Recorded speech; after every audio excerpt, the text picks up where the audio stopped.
Boa tarde, tudo bem? Como é que estão as coisas? Muito feliz por estar desempenhando esse papel, por estar aprendendo juntos. Gosto muito de uma figura que, de alguma forma, todos já vivemos na nossa vida escolar. Dois alunos numa disciplina difícil, por exemplo, matemática, possuem um ótimo nível de compreensão, nível 8.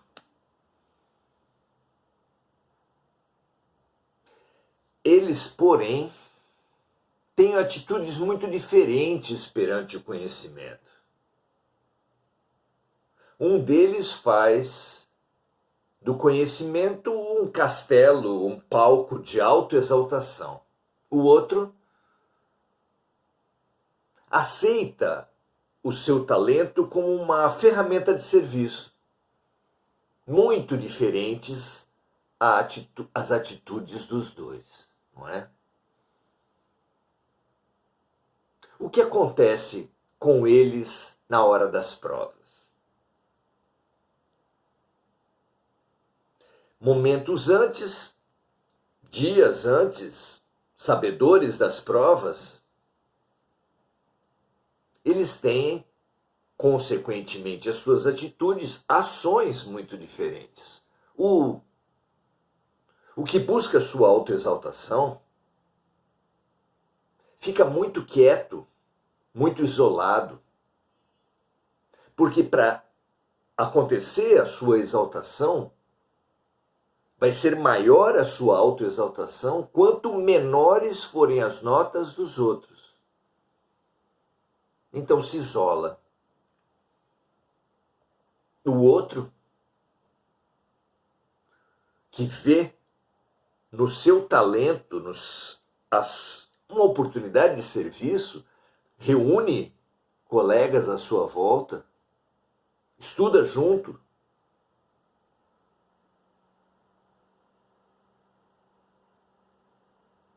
compartilha. O que acontece quando vem as notas da prova? Aquele que tinha nível 8 em matemática tira 8, claro.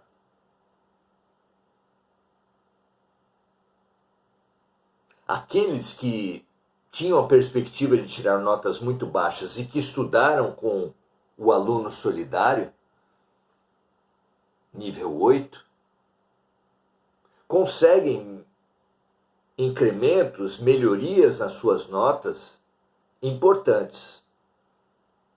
Mas aquele solidário que estudou junto com os amigos tira nota 9. Essa história é fabulosa e fala sobre nós aqui. Certamente somos coordenados por espíritos sábios que estão aprendendo ao trabalhar conosco. Certamente, fruto dessa sua sabedoria solidária, nós também melhoraremos um pouco nosso nível de compreensão da vida.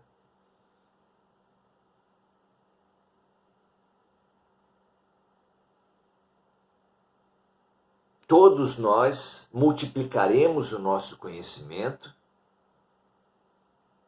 e propiciaremos uma melhoria no conhecimento dos nossos coordenadores, porque é dando que se recebe.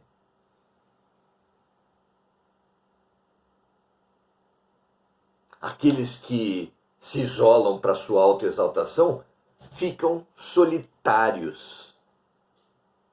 Só é solitário quem não é solidário, quem não usa os seus talentos para servir, aquele que enterra seus talentos, como na parábola de Jesus. Não é interessante pensar isso? É muito concreto. na metodologia dos 12 Passos dos Alcoólicos Anônimos, metodologia fantástica que é utilizado para alcoólatras, drogaditos, jogadores compulsivos, consumidores compulsivos, chocólatras, sexólatras, uma infinidade de vícios. O 12º passo é que nós consolidamos nosso avanço quando servimos, quando ajudamos outras pessoas que têm problemas, vícios parecidos com os nossos. Não é fabuloso isso? Aproveitemos a companhia de nossos grandes instrutores, aproveitemos a companhia, a inspiração do instrutor Emmanuel, guia espiritual de Chico Xavier. Nesse livro, nesse guia de estudos, que é o Consolador, 411 perguntas, nos campos de ciência, filosofia e religião, estamos no campo da filosofia, falando sobre questões do comportamento, da psicologia e da filosofia.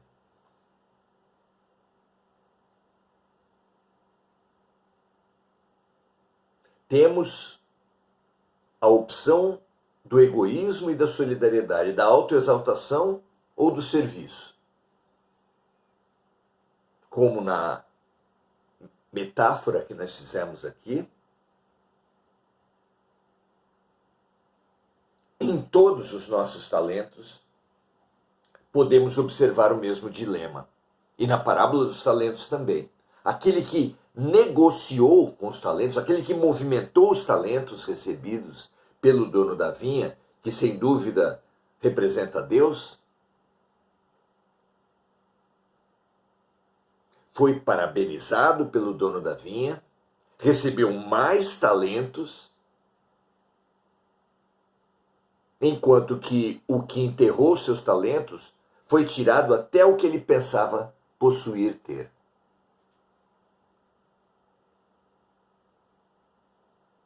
Para nós que que temos passado por provas, estamos à beira de passar por mais provas coletivas,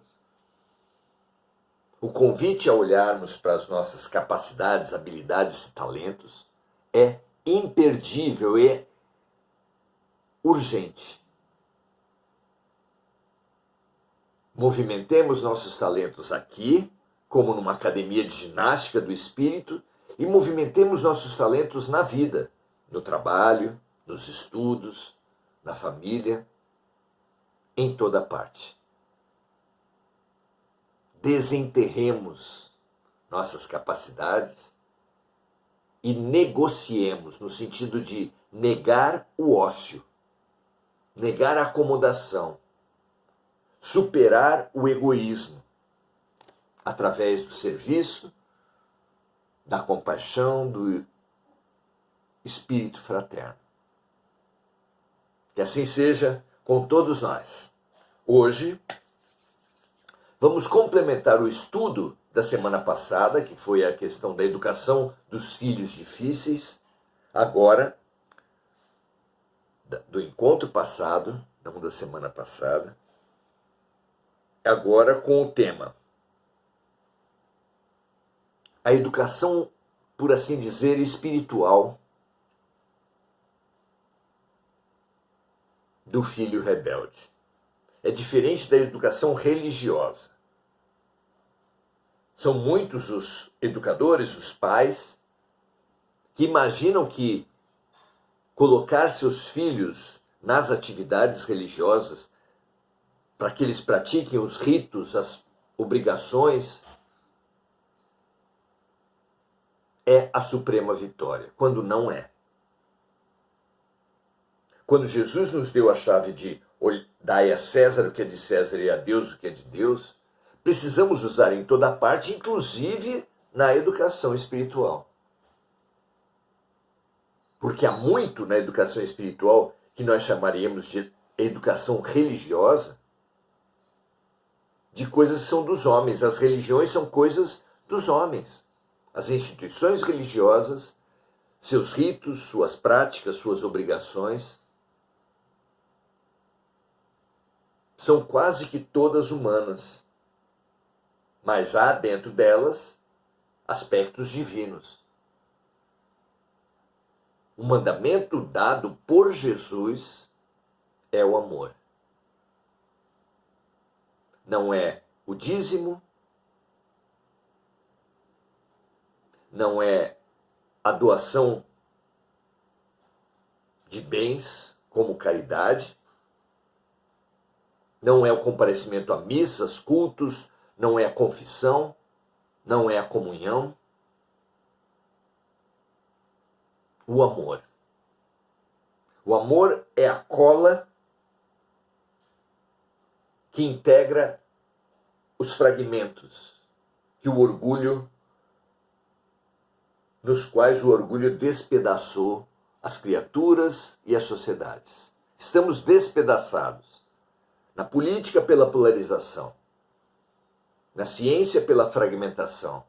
Nas religiões, pela guerra religiosa. Por toda parte, tudo nós transformamos em guerra.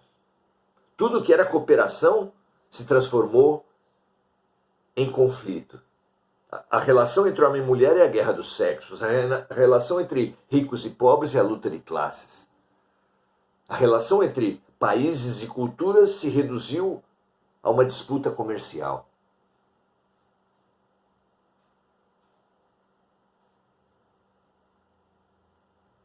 O que nós temos feito com as diferenças? As diferenças nos estimulam a cooperação ou nos têm feito guerrear, destruir? É uma análise individual e é uma análise coletiva também. Imprescindível. Vamos lá? Pensar nas repercussões das guerras gerais nas criaturas, que se manifesta, por exemplo, na rebeldia, que não é só para os filhos, é também para os pais, porque somos todos filhos rebeldes de Deus, é a nossa urgência de hoje. É a nossa urgência de várias vidas. Contam os espíritos que praticamente toda a humanidade é constituída por exilados de outros planetas. De onde nós viemos pela rebeldia. Eram planetas que faziam a sua transição de expiação e provas para regeneração, mas que tinha uma parte da sua população rebelde, que não aceitava a referência religiosa, a referência espiritual. Viemos para cá como filhos rebeldes frente a Deus. E a pergunta aqui é: como ensinar os nossos filhos rebeldes a uma boa relação com Deus? Como? Se esse é o nosso próprio problema original. Responde Emmanuel nos seguintes termos: depois de esgotar todos os recursos a bem dos filhos e depois da prática sincera de todos os processos amorosos e enérgicos pela sua formação espiritual, sem êxito algum,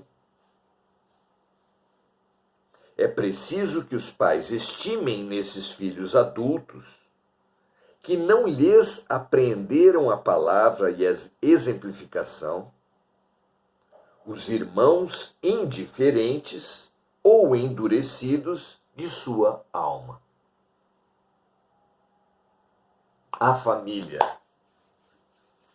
A família reúne espíritos que são irmãos, mas que vivem essa irmandade, porque todos somos irmãos perante o Pai Nosso, em competição, em auto-boicote, em agressividade. Aqui, Emmanuel nos estimula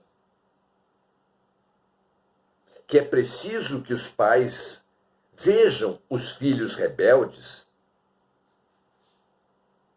que não lhes apreenderam a palavra e a exemplificação, os irmãos indiferentes ou endurecidos de sua alma, comparsas do passado delituoso,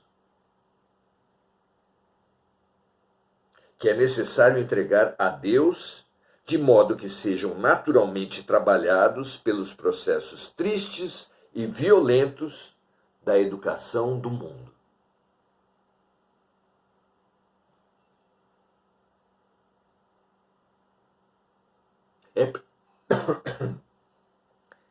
É preciso entender a orientação de Emmanuel. Ele diz aqui que, tentados os meios, buscadas as ferramentas, sem êxito algum, da energia e do amor para ensino dos nossos filhos no campo espiritual, é preciso entregar a Deus para que os mecanismos da vida atuem sobre esses filhos, sem que isso represente nenhuma forma de desistência, acrescentamos nós. Porque Deus nunca desiste de nós e nós não podemos jamais desistir dos nossos filhos. Mas que aprendamos a deixar que a vida, com seus mecanismos próprios, possa fazer o que nós não conseguimos. Vejamos como ele orienta.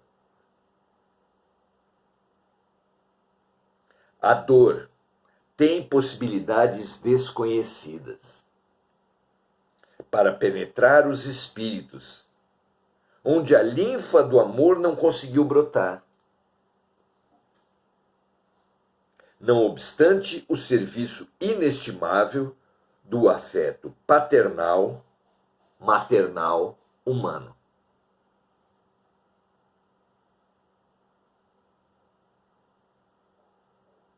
Não deve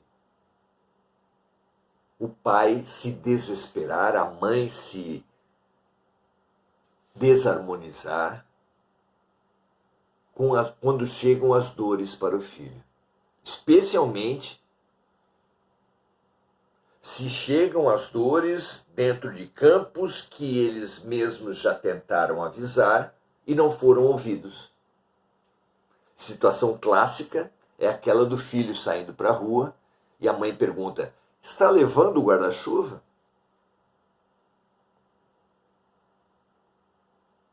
Se o filho despreza o conselho materno ou paterno, se ele toma chuva e volta completamente molhado, claro que caberá ao pai e à mãe acolhê-lo, orientá-lo a tomar um banho quente. Mas, num extremo, o pai ou a mãe deve se abster de ostentar a sua previdência com aquele famoso "eu te disse", isso não funciona, apenas atinge o orgulho, a vaidade dos filhos. Quem não é orgulhoso, vaidoso? Sem também buscar atitude indiferente, aumentando a dor, aumentando a punição, aumentando as consequências que o mundo trouxe para os filhos da sua rebeldia. Apenas acolher.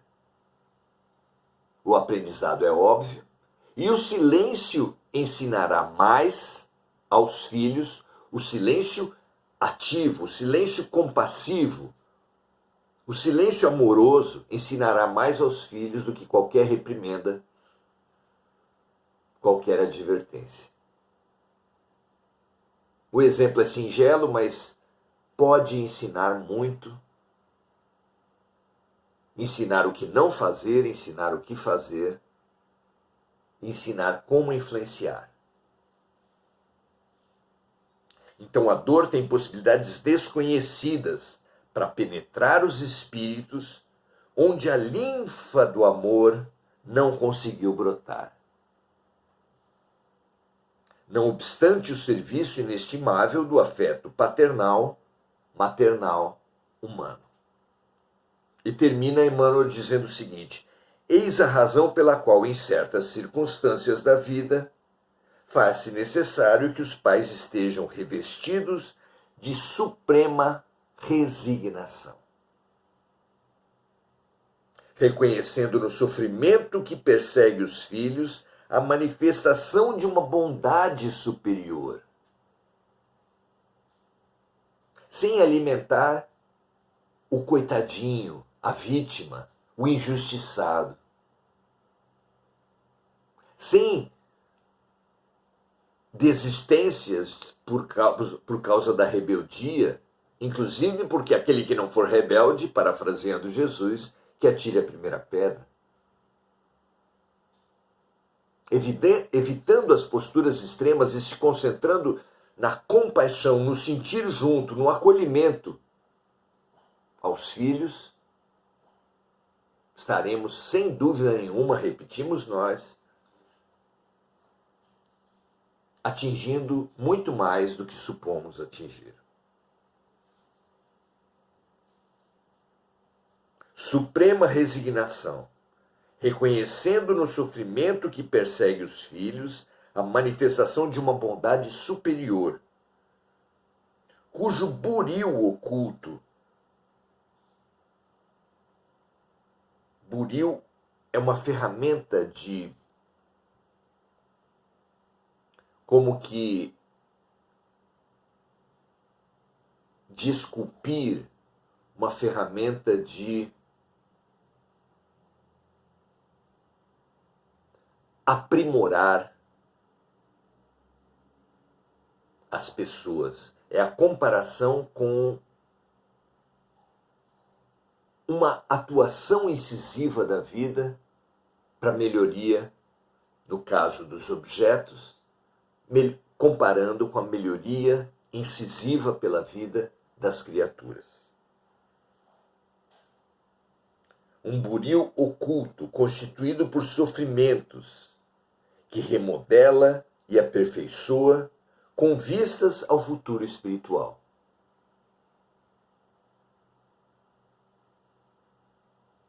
Aprendamos a atuar na prevenção dos sofrimentos, claro, com advertências, com conselhos. Mas aprendamos também a atuar quando chegam as consequências à rebeldia dos nossos filhos, limitando-nos, se é que se pode dizer assim, a amá-los, a acolhê-los, a servi-los. Com tranquilidade,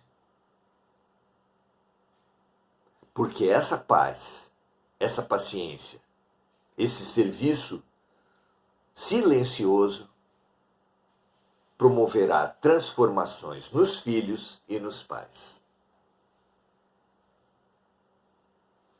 Muito, muito, muito interessante isso.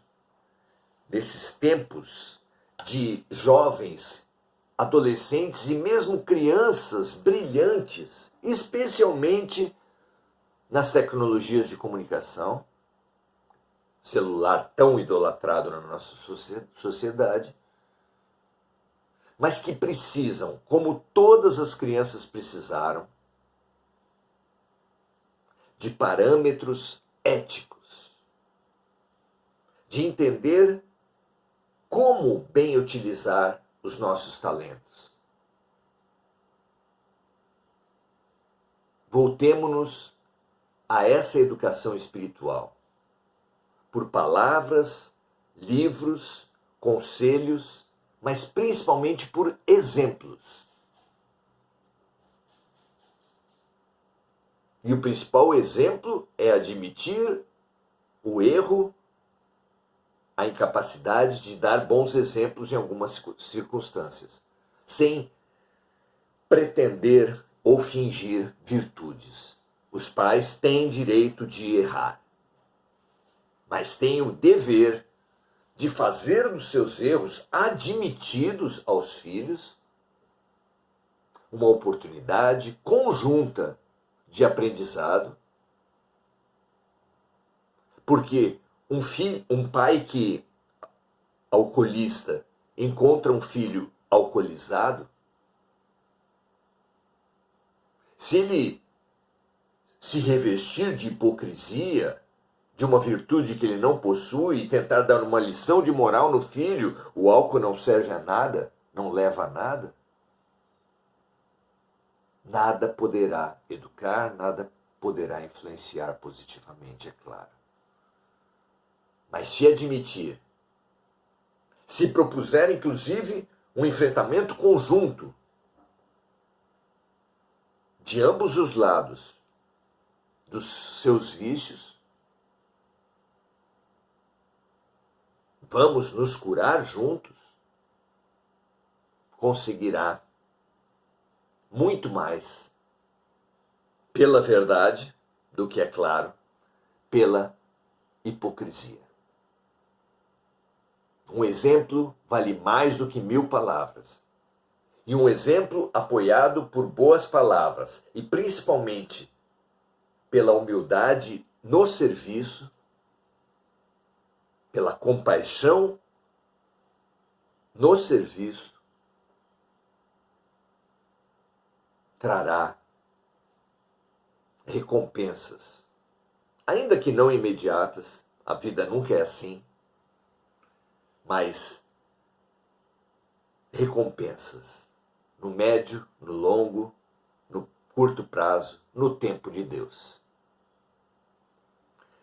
Muito bom, muito bom esse entendimento. Marco Aurélio Trindade dando boa noite, Igor Galvão dizendo: essa é uma aula que vou refletir algumas vezes. Tomara que as reflexões sejam úteis para você, meu amigo. Diz também que as aulas, que as palavras são de elevação e gratidão, que retornem a nós em dobro. Que a aula tem sido para ele uma experiência significativa. Que a luz e a bênção de Deus se estendam a todos do grupo. Assim seja, graças a Deus. Mônica Silva dando graças a Deus, assim como Enir Cajazeira. Mônica Silva lembrando de amigos encarnados e desencarnados. Eliana Laure dando seu boa noite, como Andréa Santos, Enir Cajazeira, Rosângela Hautmann, André Salvatore. Muito feliz pela oportunidade de servir, pela oportunidade de ser útil, pela oportunidade de aprender, todos sob os mesmos instrutores. Muito grato, que assim seja. Pedimos, sugerimos a todos que considerem a possibilidade de compartilhar, se entenderem que pode ser útil a mais pessoas. Ninguém que recebe o pão das mãos do Cristo pode considerar outra possibilidade senão fazer como ele, e repartir, e repartir, e repartir, e multiplicar, para fazer parte, pela solidariedade, do projeto amoroso de Deus. Compaixão, serviço, paz e bem para todos os amigos. Até a próxima.